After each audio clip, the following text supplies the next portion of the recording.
નમસ્કાર વિદ્યાર્થી મિત્રો, આજે આપણે ધોરણ 12 બીએ ચેપ્ટર નંબર 4 વ્યવસ્થા તંત્ર માં ક્વેશ્ચન નંબર 3 છે વ્યવસ્થા તંત્રની પ્રક્રિયાના તબક્કાઓ. હવે તમને તેદી મેં કીધું હતું કે તબક્કા છે એ તમારે ક્રમમાં લખવા પડે. જો તમે ક્રમમાં ન લખો તો માર્ક્સ મળશે નહીં. ધ્યાનથી સમજો. પ્રસ્તાવના લે. વ્યવસ્થા તંત્રની રચના એ એક વૈજ્ઞાનિક પ્રક્રિયા છે. બુદ્ધિપૂર્વક અને વૈજ્ઞાનિક ઢબે છે એ વિચારવામાં આવે છે. અયોગ્ય રીતે રચાયેલું વ્યવસ્થા તંત્ર, અયોગ્ય રીતે રચાયેલું જે વ્યવસ્થા તંત્ર છે એ લાંબા સમય સુધી ટકી શકતું નથી અને એકમ ધીરે ધીરે નાશ પામે છે, આવું પીટર એફ ડકર જણાવે છે. બરોબર સમજો. પીટર એફ ડકર શું કહે છે કે અયોગ્ય રીતે રચાયેલું વ્યવસ્થા તંત્ર લાંબા સમય સુધી એ ટકી શકતું નથી અને એકમ છે એ ધીમે ધીમે શું થતું જાય છે, ખોટ કરે તો સીધી વાત છે કે ધીમે ધીમે નાશ થતો જશે, એવું પીટર ડકર એ જણાવે છે. બરોબર. જો હવે વ્યવસ્થા તંત્રની પ્રક્રિયાના તબક્કા અથવા એની વિધિ, એની રચના કેવી રીતે છે એને ધ્યાનથી સમજીએ. પહેલો મુદ્દો છે હેતુઓની સ્પષ્ટતા. પહેલો મુદ્દો છે હેતુઓની સ્પષ્ટતા. વ્યવસ્થા તંત્રની રચના પહેલા, તમે વ્યવસ્થા તંત્રની રચના કરો એ પહેલા એકમના હેતુઓ અંગે જરૂરી સ્પષ્ટતા થવી જરૂરી છે. બરોબર સમજો. જેમાં આપણે આયોજન કરીએ છીએ, યાદ છે ને કે આયોજન ઘડશે, એમાં હેતુ નક્કી થશે અને એ હેતુ નક્કી થઈ ગયા, એ સ્પષ્ટ થઈ ગયા કે આટલા આટલા હેતુ છે, એના આધારે શું કરવાનું છે, વ્યવસ્થા તંત્રની રચના કરવાની છે. એકમે સિદ્ધ કરવાના મુખ્ય અને ગૌણ હેતુઓ, એકમે સિદ્ધ કરવાના મુખ્ય અને ગૌણ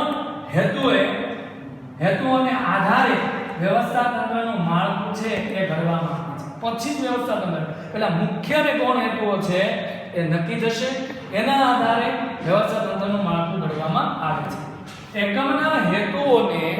એકમના હેતુઓને સુસંગત કયા પ્રકારનું વ્યવસ્થા તંત્ર ગોઠવી શકાય.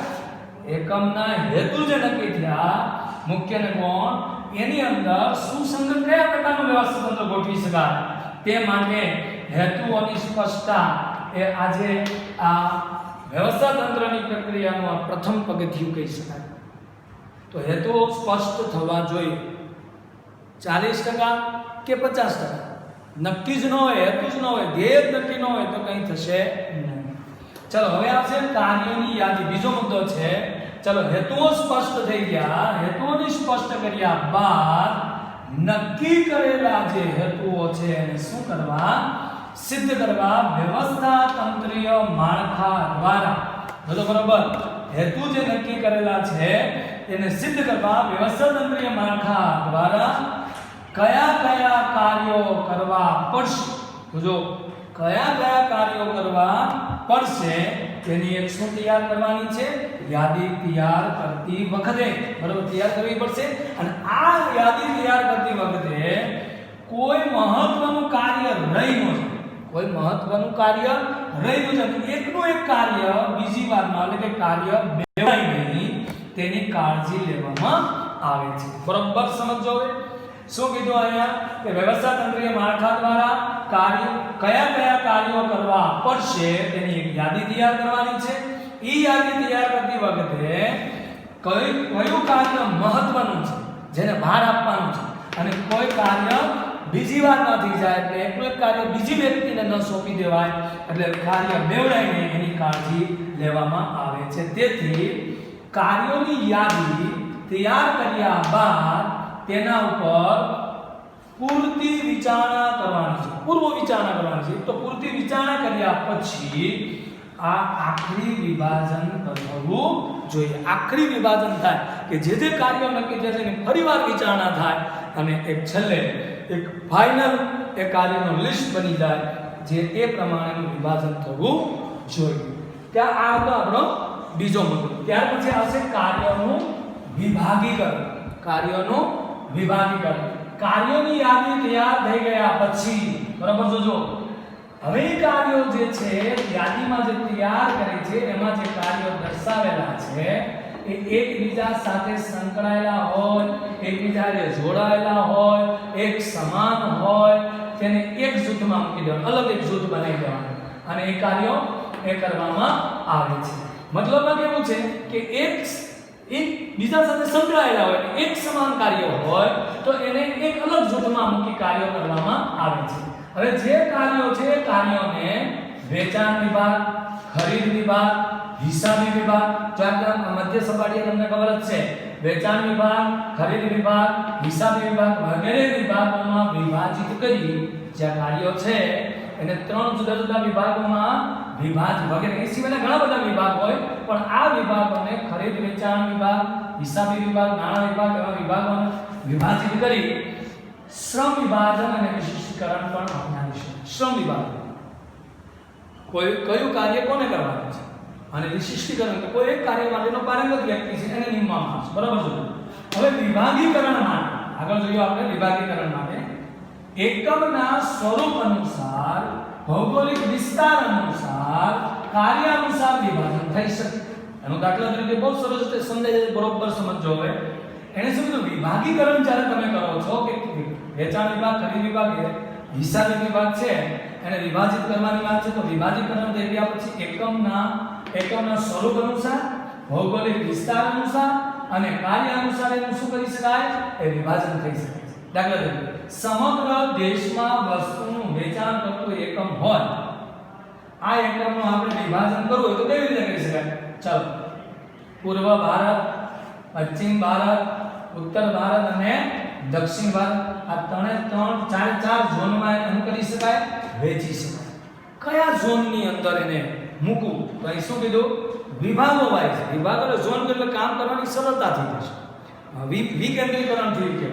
અને ત્યાર પછી કાર્ય અનુસાર જો વિભાગના વેચાણ, દાખલા કે કાર્ય અનુસાર છે એ જ્યારે કોઈ એકમ હોય, બરાબર છે, તો વેચાણ વિભાગમાં, બરાબર, વેચાણ વિભાગમાં એક તો જાહેરાત અને વિજ્ઞાપન કરવું, વેચાણ વિભાગમાં પેકિંગ કરવું અને વેચાણ વિભાગમાં વિતરણ કરવું વગેરે વિભાગમાં આપણે વિભાગીકરણ કરી શકીએ. જે તે કાર્યોને જુદા જુદા જૂથોમાં, જુદા જુદા વર્ગોમાં એક સમાન હોય ભેગા આવા જુદા જુદા વિજ્ઞાન કાર્યો કરવામાં આવે, એટલે જે વેચાણ વિભાગ છે એમાં વિજ્ઞાપન કરવું, જાહેરાત કરવી, એનું પેકિંગ કરવું, વિતરણ કરવું વગેરે બાબતોમાં એને શું કરી શકાય? વિભાગીકરણ કરી શકાય. બરાબર છે. જો હવે મુદ્દા નંબર 4, કાર્યોનું યોગ્ય રીતે વિભાગીકરણ કર્યા પછી વિભાગીય હોદ્દા અને લાયકાત છે નક્કી કરવી જોઈએ. વિભાગના કાર્યોની જવાબદારી સંભાળી શકે. જો બરાબર, જે વિભાગ નક્કી કરે, દાખલા કે વેચાણ વિભાગ હોય, હિસાબ વિભાગ હોય, તો એ જે વિભાગ છે એની એ કાર્યોની જવાબદારી સારી રીતે સંભાળી શકે તેવા વિભાગીય હોદ્દાઓ અને તે માટેની યોગ્ય શું હોવી જોઈએ? લાયકાત નક્કી કરવામાં આવે છે. એટલે જે વિભાગ છે એ વિભાગ, બરાબર છે, જે વિભાગ છે એ વિભાગનો એની પાસે જ્ઞાન હોય, કૌશલ્ય હોય, એની લાયકાત હોય, એ રીતે એની વિભાગ. દાખલા તરીકે વેચાણ વિભાગ છે. જો વેચાણ વિભાગ માટે વેચાણ અધિકારીની નિમણૂક કરવામાં આવશે. સમજાઈ ગયો? વિભાગીકરણ થઈ ગયું. વિભાગીકરણ થયા પછી એમાં હોદ્દો આપવો પડશે. તો વેચાણ વિભાગમાં હોદ્દો કોને આપો? વેચાણ અધિકારી તરીકે. જે વિભાગીય શું કહેવાય? વડા કહેવાય. અને આ વિભાગીય વડાના હાથ નીચે અન્ય હોદ્દાઓ પણ કે સ્થાન પણ એ ઊભા કરવાનું કાર્ય પણ આ તબક્કાની અંદર કરવામાં આવે છે. મતલબમાં એ કેવું છે કે વિભાગીય હોદ્દા નક્કી કર્યા, વિભાગીય હોદ્દા નક્કી કર્યા પછી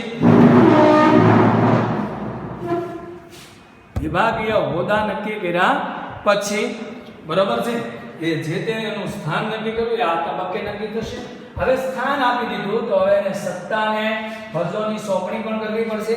જે તે સ્થાન આપ્યા પછી, બરાબર, જોજો, વિભાગીય હોદ્દાઓ, પેટા વિભાગીય હોદ્દાઓ, એની લાયકાતો, આ બધું નક્કી કર્યા પછી દરેક વિભાગીય અધિકારી તેમની ફરજોને સફળતાપૂર્વક શું પોતાની જે ફરજ છે, એ જે કામ આપ્યું છે, એની ફરજ છે, એ ફરજ છે એ સફળતાપૂર્વક પાર પાડી શકે તે માટે એની સત્તાની સોંપણી કરવી જોઈએ. આજે મારે એકોબીએની મને શું આપ્યું છે, મારો હોદ્દો નક્કી થયો છે, મારી લાયકાત પ્રમાણે એકોબીએ, તો હું ઉચ્ચતર માધ્યમિક વિભાગમાં છું. તેમની મારી ફરજ એ છે કે હું અમારી આ ફરજ એકોબીએની સફળતાપૂર્વક પાર પાડી શકું. તે માટે મને એકોબીએની સંપૂર્ણ શું આપી હોય એ સત્તા આપી છે. આ ઉપરાંત દરેક હોદ્દાની સત્તા છે ને સ્પષ્ટ હોવી જોઈએ.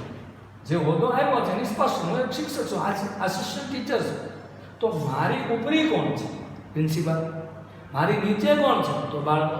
તો અહીં તમે જોઈ શકો છો હોદ્દાની સત્તા સ્પષ્ટ હોવી જોઈએ, જેથી કયો હોદ્દો ધરાવનાર વ્યક્તિ કોને જવાબદાર રહેશે, કયો હોદ્દો ધરાવનાર વ્યક્તિ કોને જવાબદાર રહેશે એની શું થાય, સ્પષ્ટતા રહે છે. જેથી સત્તા અને ફરજોનું પ્રમાણ યોગ્ય રીતે જળવાય કેવું છે, જરૂરી છે.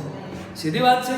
અમે જવાબદાર પ્રિન્સિપાલને છે અને તમે અમારા જવાબદાર છો. સમજાય છે કે એટલે આ રીતે એનું યોગ્ય પ્રમાણમાં થવું. આંતર સંબંધોની સ્થાપના કરવી. છઠ્ઠો મુદ્દો, સત્તા ફરજોની સોંપણી થઈ ગયા પછી તેના વચ્ચે આંતર સંબંધોની સ્થાપના યોગ્ય રીતે સ્પષ્ટ રીતે થાય એ પણ જરૂરી છે. બરોબર જોજો. વિભાગીકરણ દ્વારા વ્યવસ્થા તંત્રમાં સત્તા અને જવાબદારીનું વિકેન્દ્રીકરણ કરવામાં આવે. જુદી જુદી સત્તા, જુદા જુદા વ્યક્તિઓ, જુદી જુદા કાર્યો, જુદા જુદા વ્યક્તિઓ, જુદી જુદી સત્તા, જુદી જુદી સોંપણી. તો અહીં શું થયું, વિભાગીકરણ. એક વ્યક્તિ પોતાના હાથમાં સત્તા રાખે તો એનું કેન્દ્રીકરણ કહેવાય સત્તાનું, અને એક કરતાં વધુ વ્યક્તિઓને જ્યારે સત્તા આપી દેવામાં આવે તો એ સત્તાનું વિકેન્દ્રીકરણ કરવાનું. પરંતુ આ વિકેન્દ્રિત પ્રવૃત્તિઓ અને કાર્યોને સંકલનના હેતુસર આંતર સંબંધોની સ્પષ્ટતા દ્વારા એ કેન્દ્રિત કરી શકાય. એક અધિકારી બીજા અધિકારી, એની નીચેના અધિકારીને ઉપરા અધિકારી સાથે એક જોડવાની વાત છે. અંદરની જે બાબત છે એ સ્પષ્ટતા દ્વારા એ કેન્દ્રિત બનાવી શકાય, એટલે કે વિકેન્દ્રિતમાંથી કેન્દ્રિત બનાવી શકાય. આટલું થયા પછી વ્યવસ્થા તંત્રનો શું કરવાનો છે, નકશો તૈયાર કરો. છેલ્લો મુદ્દો આપણો કે વ્યવસ્થા તંત્રનો નકશો તૈયાર કરો. વ્યવસ્થા તંત્રમાં સામેલ દરેક અધિકારીઓ અને કર્મચારીઓ, વ્યવસ્થા તંત્રમાં સામેલ દરેક અધિકારીઓ અને કર્મચારીઓ પોતાના સ્થાન વિશે સ્પષ્ટ ખ્યાલ મેળવી શકે. જો પોતાનું સ્થાન ક્યાં છે એનો સ્પષ્ટ ખ્યાલ એ મેળવી શકે તે માટે આકૃતિ સ્વરૂપે, બરાબર, આકૃતિ સ્વરૂપે વ્યવસ્થા તંત્રનો ચાર્ટ અને નકશો છે એ તૈયાર કરવો જોઈએ. અને હવે તમે વિચાર કરો કે મારા ઉપરી કોણ છે, એની નીચે કોણ છે, એની નીચે કોણ છે, એ તમે નકશો બતાવીને આપી દે તો હું ખબર પડી જાય ને કોણ કોને જવાબદાર છે. તો અહીં એ જ વસ્તુ છે, ચાર્ટ કે નકશો તૈયાર કરવો જોઈએ. અને એકમમાં કામ કરતા દરેક કર્મચારી જોઈ શકે ને એવી રીતે નોટિસ બોર્ડ ઉપર અથવા એકમમાં આવતા જતા જ્યાં લગાવેલું હોય ત્યાં એ લગાવવામાં આવે. હું ઉમરોલી કોલેજ સુરત છે ને, જે શાન HP દેસાઈ કોમર્સ કોલેજમાં હું હતો, તો ત્યાં જેનો કોલેજમાં પહેલો નંબર આવે ને TYB, થર્ડ યર એટલે TYB, તો એનું ત્યાં કાળા પાટિયામાં ધોળા અક્ષરે નામ લખે અને દાદરવા મૂકે. તો મારું ધ્યેય, મારું સપનું હતું. આ સપનાની વાત કરું તો હું જ્યારે દાદર ચડતો 2 વર્ષ સુધી મેં આપ્યું. જ્યારે હું દાદર ચડતો તે હું જોતો હતો ત્યાં મારે મારું નામ લખાવવું છે. પછી નીચે ઉતરો ને દાદર કોલેજ છૂટે ત્યારે ફરીથી હું ત્યાં જો મારે મારું નામ લખાવવું છે. તો એ મારું સપનું 2 વર્ષ મેં જોયું. મેં હંમેશા કહેતો આવ્યો છું તમને કે તમે સપના જુઓ અને સપના જોશો તો એ સિદ્ધ થશે.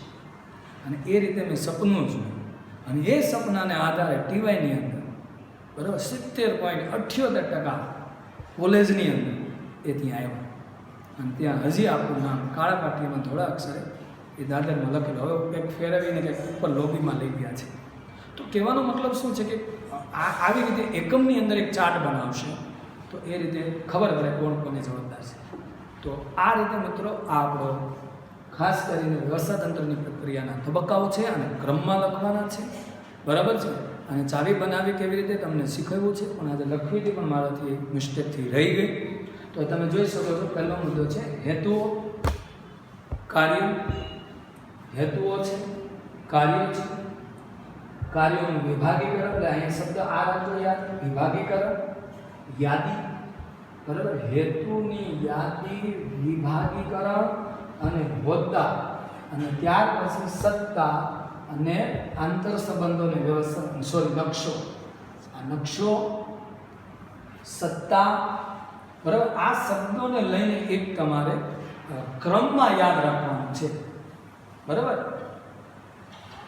હે કાકા વિશ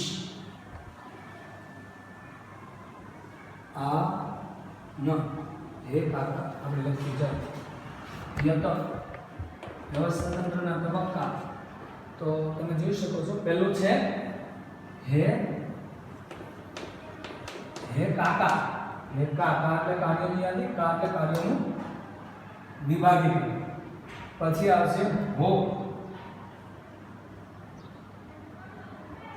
હોશ, હે કાકાને હું આવ્યો હોશ, હોશ એટલે લાયકાત, સોરી હોદ્દો, સ એટલે સત્તા, અને આંતર શબ્દ આ ન, હોશ આવ્યા એવું લખીએ કે ને, લખવું હોય હોશ આવ્યા, ય આવ્યા, બરાબર. જોજો હે કાકા હોશ આવ્યા, યાદ રાખજો, હે કાકા હોશ આવ્યા. તમે તમારી રીતે પણ યાદ રાખી શકો છો. અને સબસ્ક્રાઈબ કરજો મિત્રો, અને શેર કરજો. જય હિન્દ, જય ભારત.